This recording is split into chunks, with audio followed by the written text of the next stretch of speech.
Hola a todos. Seguimos hoy en nuestra serie del Evangelio de Juan, el mensaje se hizo carne. Y hoy quiero hablar de la devoción.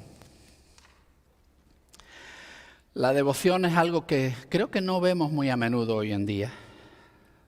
La mayoría de nosotros somos demasiado egocéntricos para tener devoción por otra cosa que no sea nosotros mismos. ¿Y qué es lo que da lugar a la devoción?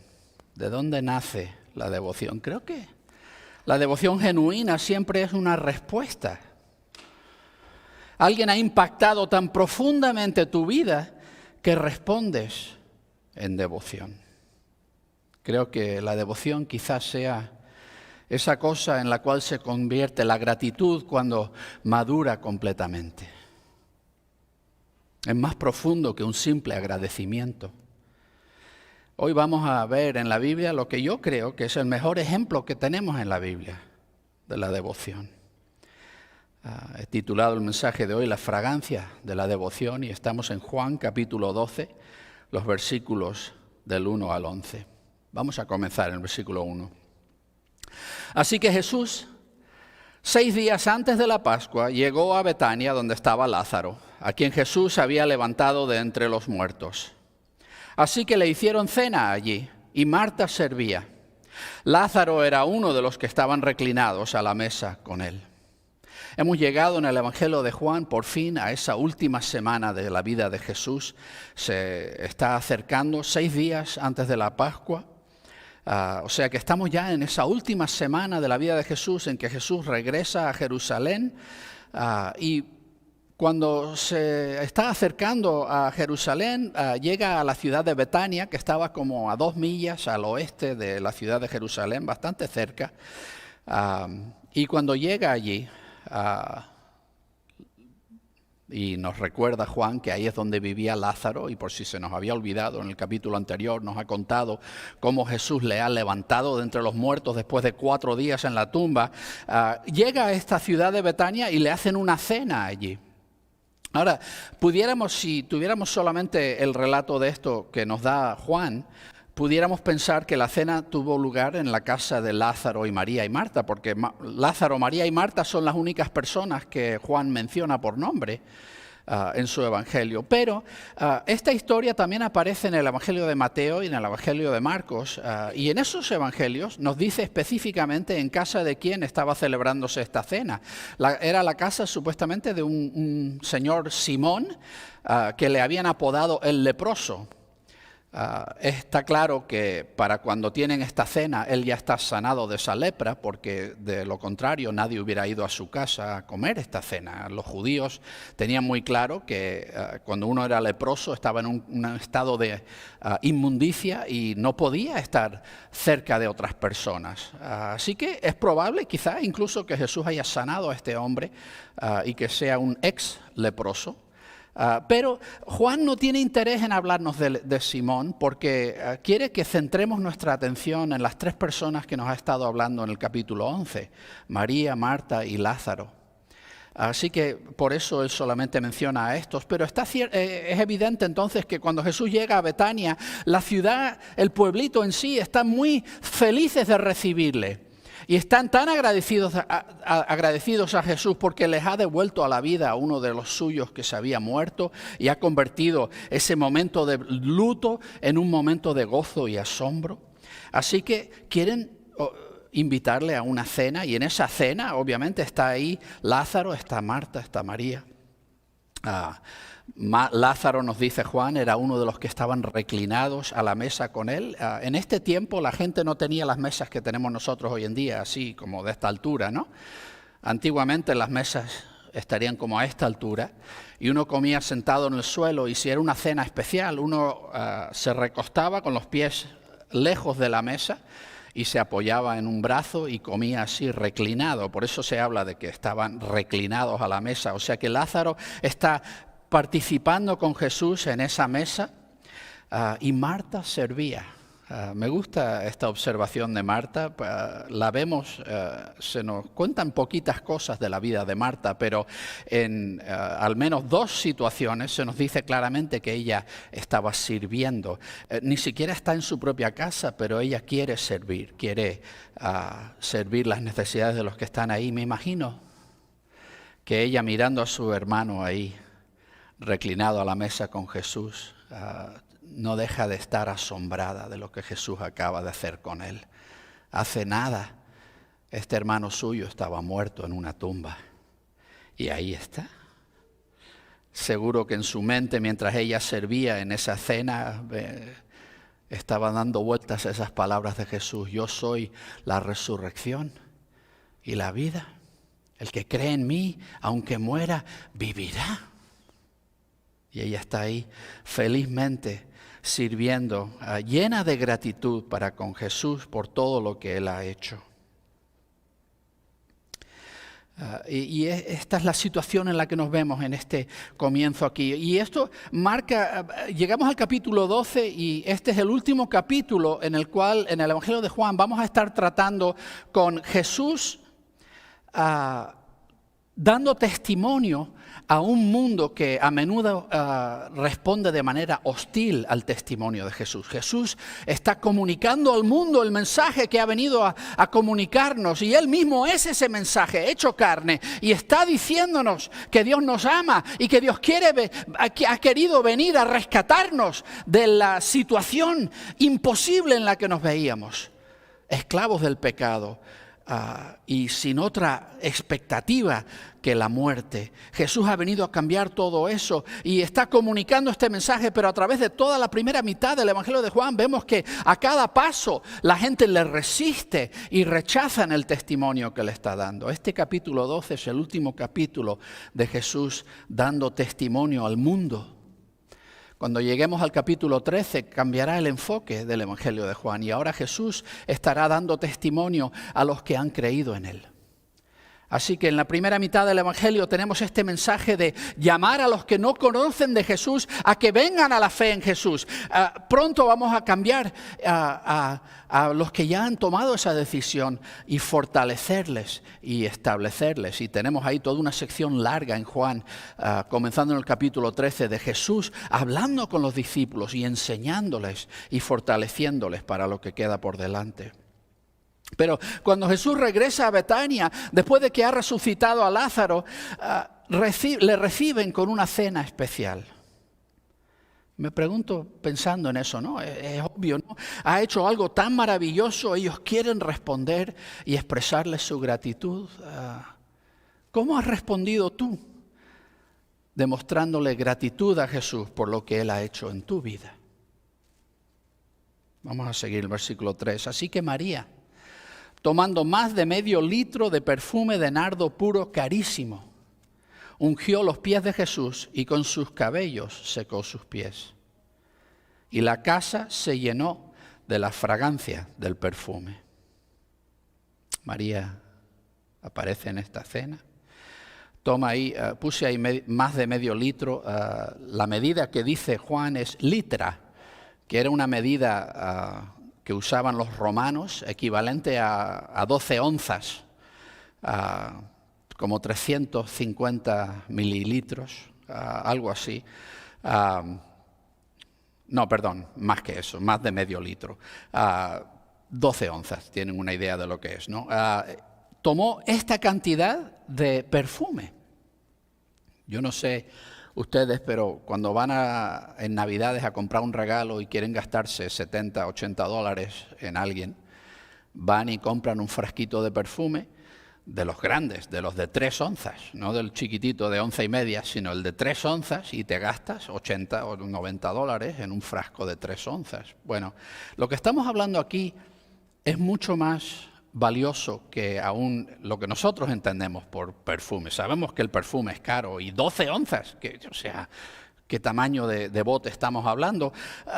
Esto no era simplemente un perfume que tú ibas ahí al mercado y decías, pues voy a comprar una cantidad enorme, dame 3 botellas de perfume, 4 botellas de perfume y me voy a gastar 200 o 300 dólares. No, esto era mucho, mucho más que eso. Juan nos dice que era perfume de nardo puro, carísimo. Y el nardo puro no se podía crear en la región en la que ellos vivían. ¿Sabes dónde se producía este perfume? Se producía en el norte de India, en las montañas. El nardo era una planta del cual sacaban este aceite que tenía un olor tan preciado. Y trata de imaginar por un momento la dificultad que supondría para alguien viviendo en un pueblito en el territorio de Palestina conseguir algo así. ¿De dónde traes eso? ¿Cómo lo mandas a pedir? Una cosa tan exótica, tan lejana y distante e imposible. Tú sabes lo difícil que era en la antigüedad llegar desde la India a ese lugar de la tierra. Esto era no solamente una cantidad exagerada, sino que era un perfume imposible de conseguir.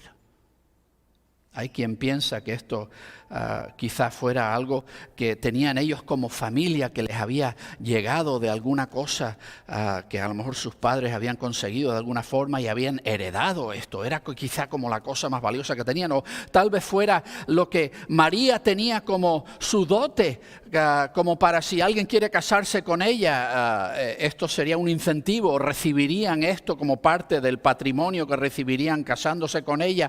Sea lo que fuera, esto es algo de sumo valor y sin duda la cosa más valiosa que tenían. La cosa más valiosa que tenía María, sin duda alguna. Toma esto y lo usa para ungir los pies de Jesús. Ahora, en la antigüedad era costumbre, cuando entrabas en una casa, alguien te invitaba, que el esclavo de la casa te limpiase el polvo de los pies. Pero en la cultura del tiempo no se esperaba que nadie más que un esclavo te estuviera tocando los pies. Eso era algo que hacían los esclavos, pero no otra persona. Así que es probable que para estas alturas Jesús, ya habiendo entrado, le han limpiado los pies a la entrada y él tiene los pies limpios al llegar a la mesa. Y es ahí donde María viene a él. Mateo y Marcos nos cuentan de este evento. Y ellos dicen que ella ungió su cabeza con el perfume. Pero eso no es lo único que ungió con el perfume. Y es curioso que Juan quiere destacar este aspecto de lo que sucedió en ese momento. No solamente le ungió la cabeza, sino que le ungió los pies.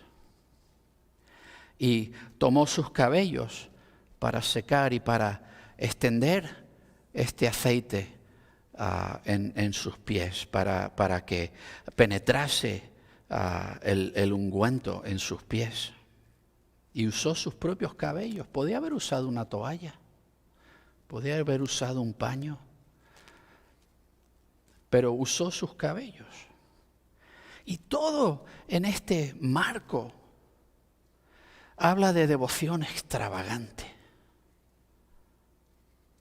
Hay cosas interesantes en esto. En la cultura judía del tiempo, las mujeres no llevaban el cabello suelto. Eso se veía como señal de que eras una mujer de vida suelta, una mujer como anunciando disponibilidad, ¿no? Y una mujer recatada, una mujer decente llevaría el cabello recogido. Así que ella tiene que haberse soltado el cabello para hacer lo que está haciendo. Todo en esto, no solamente el valor tan extremo del perfume que está usando y el hecho de que lo rompe y lo vierte todo, no reserva nada del perfume, se lo pone todo a Jesús. No solo es el valor monetario, sino también el hecho de que María está tan concentrada en honrar a Jesús que no le importa su propia dignidad. No le importa que sabe que ella se está comportando con Jesús como si ella fuera un esclavo, una esclava de él. Pero ¿sabes que ella ha entendido quién es Jesús? Jesús ha dicho que es el Hijo de Dios. Él ha dicho que es más que simplemente Mesías, que es Dios venido a nosotros, que ha sido enviado por el Padre. Y ella reconoce que Jesús es Dios. Y le va a dar la adoración más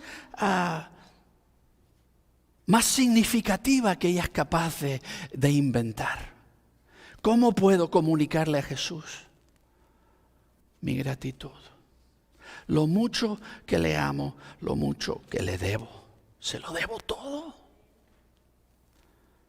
Y ella no tiene preocupación por su dignidad. Ahí está, tirada en el suelo, a los pies de Jesús, frotando con su cabello. Podía haber usado una toalla, pero no, tenía que ser algo de ella misma. Tenía que usar algo de ella misma para comunicarle adecuadamente su amor, su gratitud. Se lo debe todo. Y ella sabe lo que está comunicando. Y sí, soy esclava de mi Señor Jesús. Y cuando ella le llama Señor, no quiere decir simplemente como una apelación de respeto. Señor en el sentido del cual uno le habla a Dios y le dice Señor. Dueño, maestro, dueño absoluto de todo lo que soy. Te debo el aliento mismo. Te debo a mi hermano que está ahí sentado al lado. Y no sé cómo dejarte saber, Jesús, hasta dónde llega mi devoción a ti. Así que ella lo deja todo. Le da igual que la gente diga, ¿qué está haciendo esta mujer con el pelo suelto ahí como si fuera una cualquiera? Le da igual. Y que la gente diga, qué vergüenza, ahí tirada a los pies como si fueras una esclava. Esto es una cena. Y me imagino que todos los que estaban observando estaban avergonzados por ella. Pero le daba igual. Ella tenía que comunicar adecuadamente su devoción. Y Juan nos dice algo que ninguno de los otros escritores bíblicos menciona. Y la casa se llenó de la fragancia del perfume. Me pregunto, es imposible, ¿no? Esa cantidad. Alguien me ha regalado un botecito de este tipo de perfume y es potente. Wow. Es un aceite y piensa aceites esenciales, ¿no? Ese nivel de intensidad de olor. Es imposible la casa era nardo, no se olía otra cosa en la casa. Todo lo penetraba este perfume. Y es tan interesante pensar que este acto de devoción tan extravagante estaba ligado a este olor que lo llenaba todo en la casa. Me pregunto a través de los años, los que estaban ahí presentes en ese momento, si alguna vez olían de nuevo nardo. Seguro que les volvía a la mente todo esto. Les volvía inmediatamente a la mente toda esta extravagante muestra de devoción a Jesús. Y venía todo el recuerdo de golpe. Porque tenían esta fragancia asociada con este acto de devoción tan profundo.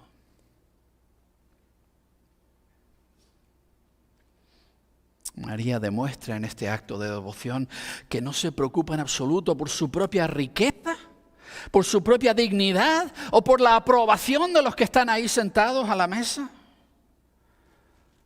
Llenó la casa entera con la fragancia de su devoción. Y quiero preguntarte a ti, ¿cómo lo demuestras tú tu devoción a Dios? ¿Cómo lo demuestras tú tu devoción a Jesús? Versículo 4. Pero Judas Iscariote, uno de sus discípulos, el que estaba a punto de entregarle, dice: ¿por qué no se vendió este perfume por 300 denarios y se dio a los pobres?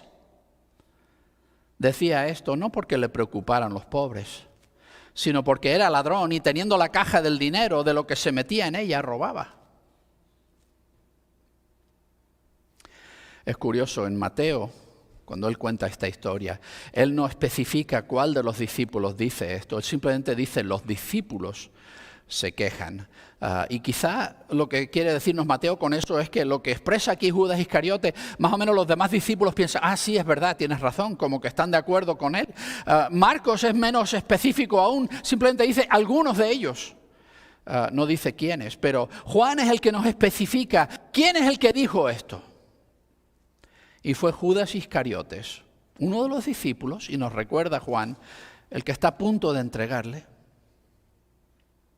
Y esto es lo que dice: ¿por qué no se vendió este perfume por 300 denarios?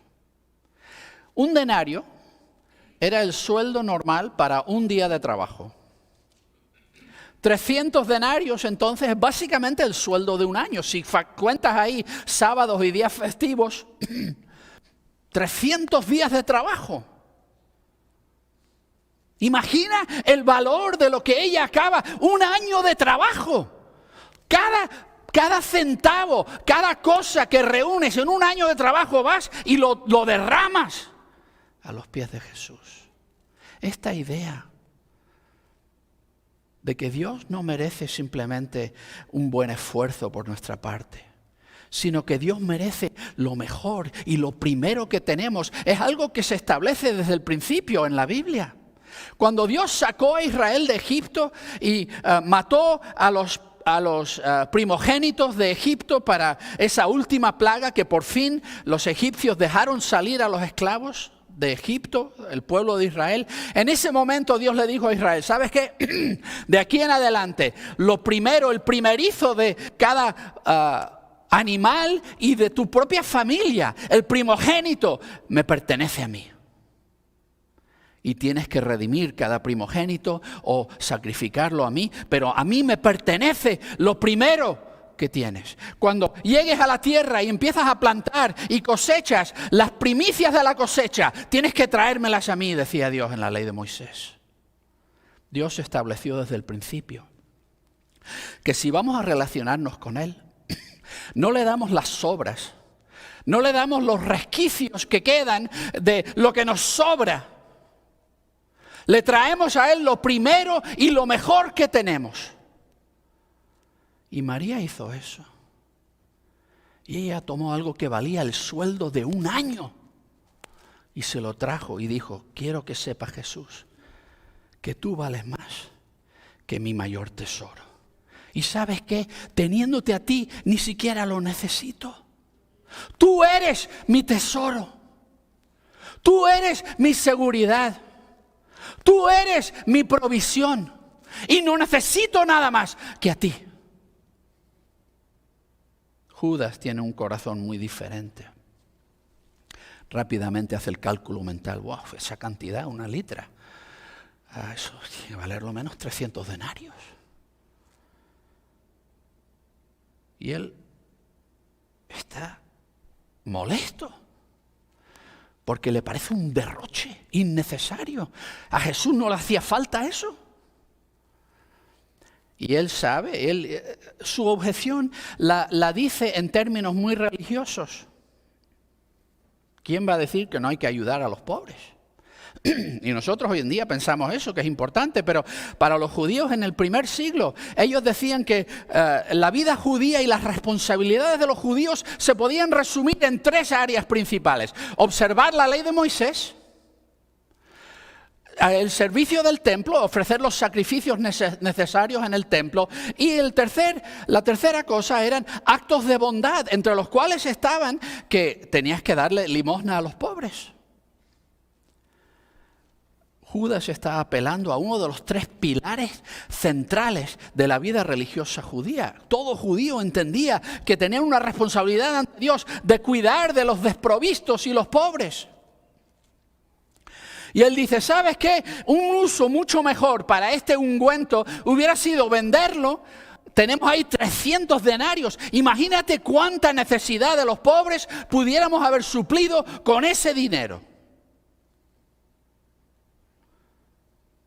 Judas aquí está demostrando un ejemplo más de uno de los fallos que tenían los expertos en la ley en los tiempos de Jesús. Los fariseos se habían dedicado con tal intensidad a estudiar los los mandamientos de Dios en la Biblia. Y los contaron todos y dijeron, hay 613 mandamientos en la Biblia. Y tenían comentarios y aplicaciones y explicaciones para cada uno de esos 613 mandamientos que se encontraban en la ley. Y habían establecido un sistema de darle valor o prioridad a cada uno de esos mandamientos, ¿no? Entonces, si un mandamiento tenía que ver con Dios, era más importante, era de mayor valor que un mandamiento que tuviera que ver simplemente con otro ser humano. Y cuando creas una jerarquía con los mandamientos de Dios, entonces lo que hacían los fariseos, es decir, pues si alguna vez vemos un conflicto entre dos mandamientos, pues el mandamiento más importante toma precedencia e ignoramos el de menor importancia. El ejemplo que critica Jesús abiertamente es que ellos han dicho, tienes que honrar a Dios. Y en los 10 mandamientos hay un mandamiento que dice, honra a tu padre y a tu madre. ¿Qué sucede si un hombre tiene dinero y tiene dos cosas? O puede dárselo a Dios o puede dedicarlo para ayudar a sus padres en su vejez, cuidar de ellos, usar ese dinero para honrar a sus padres de esa manera. Bueno, los fariseos decían, no, si tú ese dinero coges y se lo das a Dios, entonces no has cometido ningún mal si le dices a tus padres, lo siento, no me queda dinero que darte porque lo que tenía se lo di a Dios. Es corbán, se lo he dedicado a Dios porque Dios es más importante que tus padres. Jesús dijo, y él explicó por qué esta forma de interpretar la Biblia es incorrecta. Con vuestras tradiciones de hombres habéis anulado el mandamiento de Dios. Dios no nos ha dado mandamientos e instrucciones para que decidamos cuáles de ellos son de verdad importantes, vamos a cumplir estos y los demás sobran. Para que digamos, no, voy a buscar la forma de enfrentar mandamiento de Dios contra mandamiento de Dios para cumplir uno y así puedo anular el otro. Y es una forma de mirar la vida religiosa muy, muy astuta. Pero la enseñanza de Jesús es, no puedes hacer eso. Dios te dio cada mandamiento para que lo cumplas. Honra a Dios y honra a tus padres. Pero nunca uses uno como excusa para no hacer el otro. Judas está sugiriendo que tienes que elegir entre mostrarle a Jesús tu devoción o ayudar a los pobres. No puedes hacer las dos cosas. Porque ya has derrochado esto en tu devoción a Jesús, así que ya no te queda nada que dar a los pobres, ya no puedes ayudar a los pobres. Y claro, cuando uno lo plantea así, dice, oye, es verdad. Sí, claro, aquí quedó muy bonito esto, pero se podría haber hecho tanto bien con ese dinero.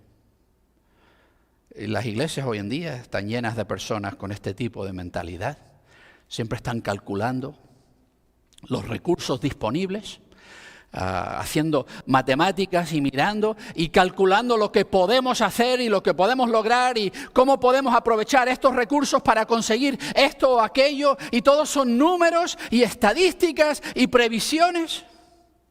¿Sabes qué? María no sabía nada de eso, ni le importaba. Lo que le importaba es que Jesús vale más que nada y tengo que demostrárselo. Tengo que demostrarle a Jesús que Él es mi tesoro. Tengo que dejárselo saber. No basta con sentirlo, no basta con pensarlo, tengo que hacerlo.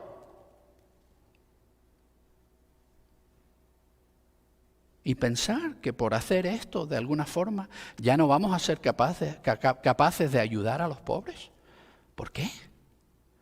¿Desde cuándo tenemos que elegir entre honrar a Jesús y mostrarle devoción y servir las necesidades de los que nos rodean? Pero Judas se enfrenta a esas dos cosas, como que una está opuesta a la otra. Y sin duda mucho, bueno, creo que entendiendo lo que dice Mateo y Marcos, él no era el único. Cuando él dijo eso, otros pensaron, oye, es verdad, qué forma de derrochar dinero. Se podía haber aprovechado mucho mejor esto. Juan nos dice algo más que nadie más menciona. Nos dice que Judas Iscariote era el tesorero del grupo. Ellos tenían una caja con el dinero que usaban mientras iban viajando y haciendo cosas, y con eso cubrían los gastos que tenían mientras viajaban. Y era ladrón. No sé cómo es que Juan descubrió esto, pero lo descubrió, lo supo de algún modo, que Judas estaba robando del dinero, que conforme iba entrando dinero en esa caja, él se buscaba la forma de ir sacando dinero y quedándose él con parte de ello. Y lo cierto es que los ministerios y las ONGs y las cosas de caridad y de ayuda siempre han estado plagados de personas que piensan que con estas actividades de ayuda al prójimo hay forma de sacar mucho dinero. Siempre hay gente metidos en iglesias y en ONGs y en otras cosas que están sacando dinero para sí, cometiendo fraude. Y eso es el problema de Judas. El problema de Judas es que él no tiene devoción para Jesús. El objeto de su devoción es el dinero. Y tanto en Juan como en el Evangelio de Mateo, como en el Evangelio de Marcos, es inmediatamente después de esto. Este contraste que observa Judas entre una devoción que dice lo mejor que tengo lo entrego a Jesús y un corazón atado al dinero que no ve otra forma de encontrar valor en la vida que acumular dinero. Inmediatamente después de esto, en los 3 evangelios, es cuando él ya toma la decisión firme y queda con los sumos sacerdotes para entregar a Jesús a cambio de dinero.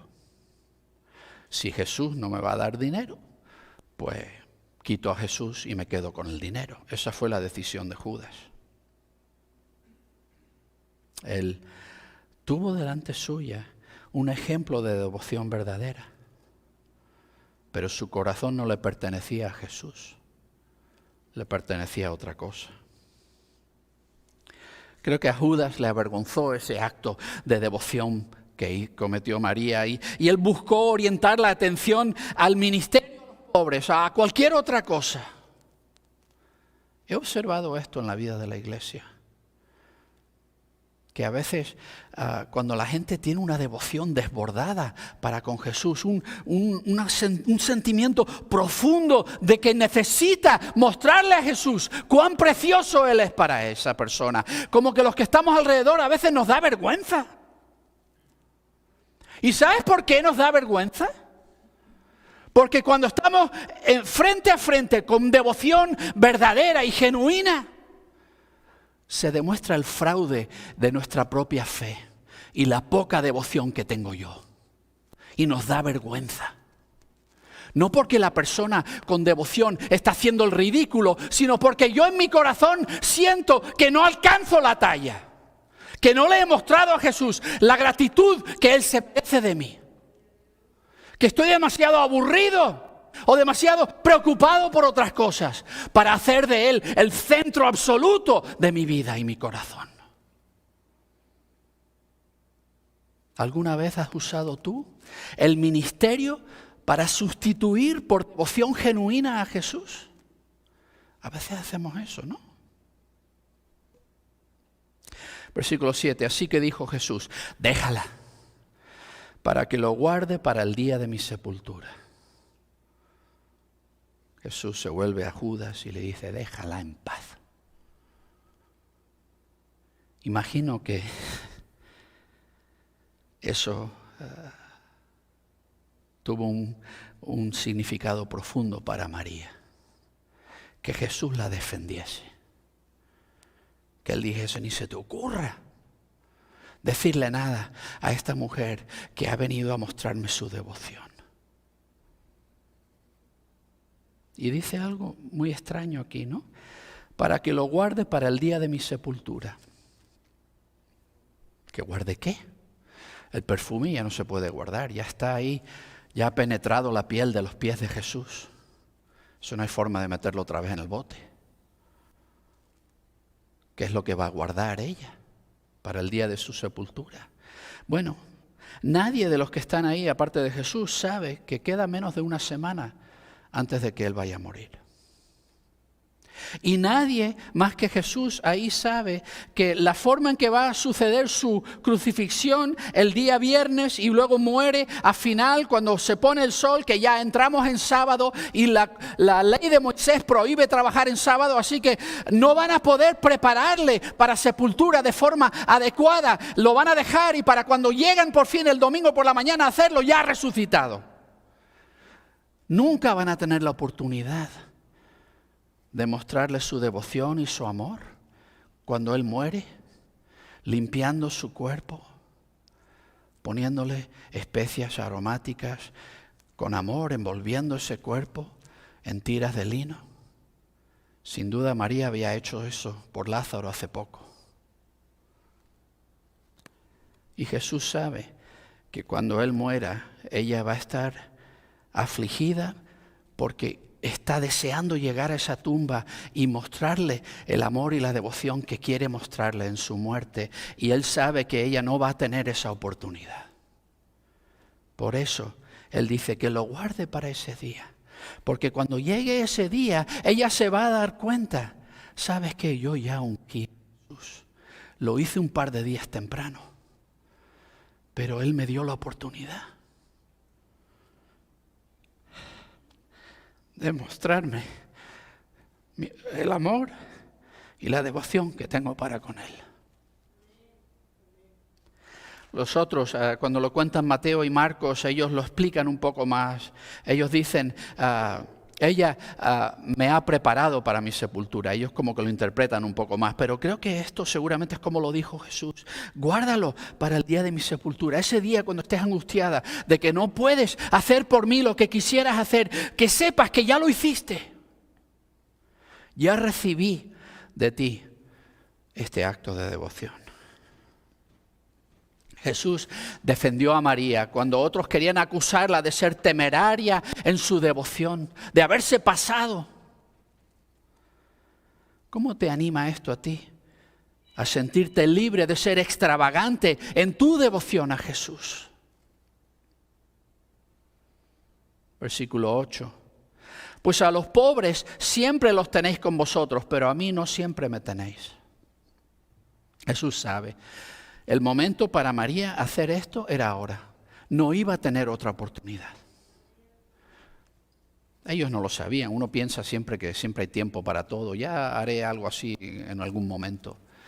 A veces no hay tiempo. A veces ahora es el momento y no hay otro momento de hacerlo. Y no se deja para otro día. Se hace ahora. A mí no siempre me tenéis. María hizo esto ahora porque si no lo hacía ahora, no lo hacía. Dice, a los pobres siempre los tenéis con vosotros. En Marcos añade, y siempre que queráis podéis ayudarles. Siempre tienes a los pobres. Vivimos en un mundo donde la necesidad nos rodea por todos lados. Y no me refiero solamente a necesidad física, no solamente a pobreza material. Hay personas extremadamente ricas que están devastados con una pobreza espiritual que les está matando. Que no tienen motivo para vivir, que están devastados por el pecado y el control que el pecado tiene sobre sus vidas. Y necesitan ayuda. Y hay pobres que no tienen que comer y necesitan ayuda. Hay tanta necesidad, vivimos en un mar de necesidad. Nunca se nos va a acabar la necesidad que nos rodea en este mundo. Hasta aquel día en que Jesús haga cielos nuevos y tierra nueva. Siempre va a haber necesidad que suplir a nuestro alrededor. Y Jesús dice, el mostrarme devoción a mí jamás te va a robar de la oportunidad de satisfacer las necesidades que tienes a tu alrededor. No pienses que estás tan ocupado supliendo esas necesidades que no tienes tiempo para mostrarme tu devoción. ¿Sabes qué? Cuando hacemos eso, es un juego de tazas. ¿Sabéis el juego que dice? Metes ahí la bolita debajo y mueves las tazas para engañar a la persona que mire lo que no es. A veces usamos el ministerio para quitar la atención de nuestra falta de devoción. De la falta de amor que tenemos para con el que dio su vida por nosotros. Actividad y actividad y actividad, y no tenemos tiempo para mostrarle nuestra devoción a Jesús. Jesús dice, no desperdicies las oportunidades que tienes de mostrarme tu devoción. ¿Y de verdad crees que mostrarle nuestra devoción a Jesús, darle primacía en nuestra vida? ¿De verdad crees que eso va a hacer que cuando salimos a satisfacer las necesidades de los que nos rodean, lo vamos a hacer peor? En absoluto. Cuanto más profundamente nos entreguemos a Jesús, cuanto más profundo sea el nivel de nuestra devoción hacia Él, más glorioso va a ser cuando salimos a suplir las necesidades de los que nos rodean. Más llenos estaremos de su Espíritu y con más poder y autoridad supliremos las necesidades de los que nos rodean. Pero la actividad del ministerio no puede tomar el lugar de la devoción sincera. No puede. Hay que hacer ambas cosas. Jesús dijo que no tenemos que reducir nuestra devoción a Él para atender a las necesidades del mundo que nos rodea. ¿Cómo ves tú que nuestra devoción a Jesús mejora nuestro servicio a los demás? Versículo 9. Supo por tanto la mucha gente de entre los judíos que está allí, y fueron no solo por Jesús, sino también para ver a Lázaro, a quien había levantado de entre los muertos. E hicieron planes los principales sacerdotes para matar también a Lázaro, porque por causa de él muchos de los judíos salían y creían en Jesús. Sucede que se corre la voz que Jesús está ahí. Y muchos de entre los judíos van para ver no solo a Jesús, sino también a Lázaro. Acuérdate que cuando Jesús resucitó a Lázaro, estaban ahí de Jerusalén, habían venido muchos judíos a consolar a la familia de María y Marta. Y ellos presenciaron ese milagro asombroso de Jesús. Y cuando regresan, no solo ellos que lo vieron en primera persona, sino todos los conocidos de ellos han sido informados. Oye, qué cosa más asombrosa acabo de ver. Este tal Jesús llegó y Lázaro llevaba 4 días ahí en la tumba y dijo, Lázaro, levántate. Y ahí apareció, como si nada. Y se lo cuentan a todo el mundo. Así que cuando oye la gente que Jesús está, dicen, tengo que ir a verlo. No solo a Jesús, quiero ver a Lázaro. Quiero hablar con esta persona que estuvo 4 días en la tumba. Y ahora está aquí caminando y hablando y viviendo como si nada. Cuando Jesús hace cosas asombrosas, cuando transforma la vida de una persona de una forma innegable, la gente se da cuenta y la gente se siente atraída a Jesús por ello.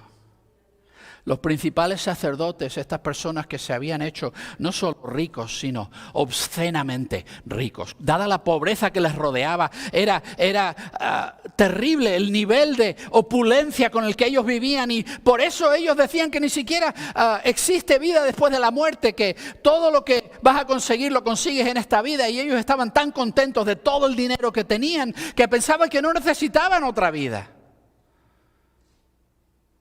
Pensaban que lo tenían todo. Y ese templo había sido para ellos la gallina de los huevos de oro, ¿no? Se habían enriquecido tanto y iban a hacer lo que hiciera falta para proteger esa fuente de ingresos para ellos. Y ellos entienden que si la gente se vuelve a Jesús, quien ha criticado abiertamente la forma en que ellos manejan el templo, quien entró en el templo al principio de su ministerio y echó a los cambistas y dijo, no convertáis la casa de mi padre en una casa de mercado. Y otra vez aquí al final de su ministerio está a punto de hacerlo otra vez. Ellos entienden que Jesús está confrontando su avaricia. Ellos no van a permitir eso, así que ellos añaden a su lista, ya han determinado, lo vimos en el capítulo 11, ya han tomado la decisión de que van a matar a Jesús. Pero ahora dicen, ¿sabes qué? También deberíamos matar a Lázaro, porque por causa de él la gente está creyendo en Jesús. Bueno, hasta el día de hoy sigue pasando eso. Hay gente que no quiere nada que ver con Jesús y lo que quieren hacer es eliminar todos los que hablan bien de Jesús, todos los que dan testimonio de Jesús, para que nadie se acerque a Jesús. Silenciar a los testigos. Porque muchos judíos salían y creían en Jesús. Y ellos han decidido, ¿sabes qué? Yo no quiero a Jesús como Señor. El objeto de mi devoción no va a ser Jesús, va a ser el dinero que tengo. Así que yo voy a oponerme completamente y abiertamente a Jesús y nadie me va a quitar lo que yo tengo. Estos principales sacerdotes amaban tanto lo que tenían que estaban dispuestos a matar no solo a Jesús, sino a cualquiera que lo estuviera exaltando. Hacen todo esto para proteger lo que tienen. Y te pregunto a ti, ¿hay algo en tu vida que tú ames más que a Jesús? ¿Se puede decir con toda certeza que la única cosa en tu vida sin la cual no puedes vivir es Jesús? Lo digo en serio, piensa un momento. Yo puedo vivir sin mi esposa, puedo vivir sin mis hijos, puedo vivir sin mi trabajo, sin mi casa, sin mi carro, puedo vivir sin un céntimo en el banco, puedo vivir sin todas esas cosas, pero sin Jesús no puedo vivir. ¿Entiendes eso? Puedo perderlo todo menos a Jesús.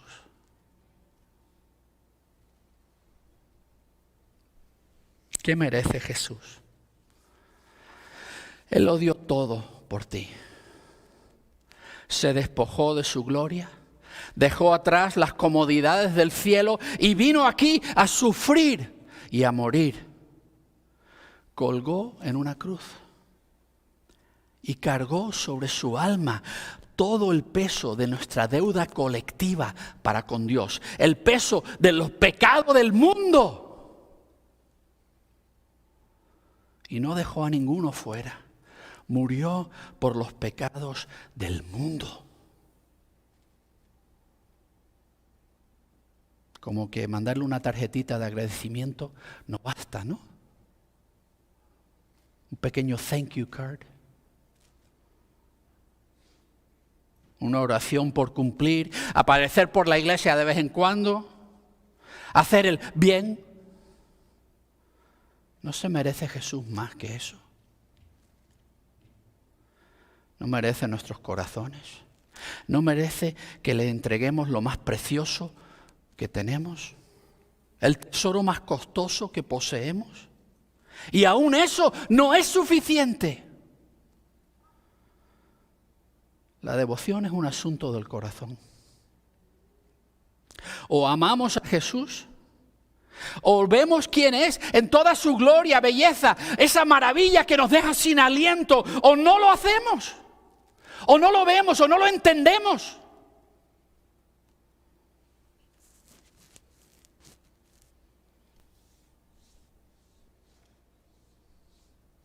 Podemos pelear y discutir sobre los puntos más finos de hacer ministerio, de satisfacer las necesidades del mundo. Puedes rechazar a Jesús por completo y decir que te vas a oponer a Él en cada momento. Haz lo que tengas que hacer. Yo no tengo tiempo para reflexionar en otra cosa que si le he respondido de forma debida. Tengo que pensar, ¿mi devoción es digna del que me lo ha dado todo? No puedo dejar de lado todo lo que Él ha hecho. ¿Quién es? Si el ministerio no nace de esto, no es ministerio que le importe a Jesús. Oremos. Señor Jesús, danos corazones capturados por tu gloria. Danos corazones que han descubierto en ti el tesoro de nuestra alma. Sé tú el centro de nuestra vida y corazón y que nada más tenga atracción para nosotros que tú. Recibe de nosotros nuestra más profunda, nuestra más elevada devoción. Y de ese encuentro en devoción a tus pies, Señor, llénanos para salir y ser de utilidad a un mundo con tanta necesidad que nos rodea. Te amamos, Señor Jesús. Es en tu nombre que lo pedimos todo. Amén.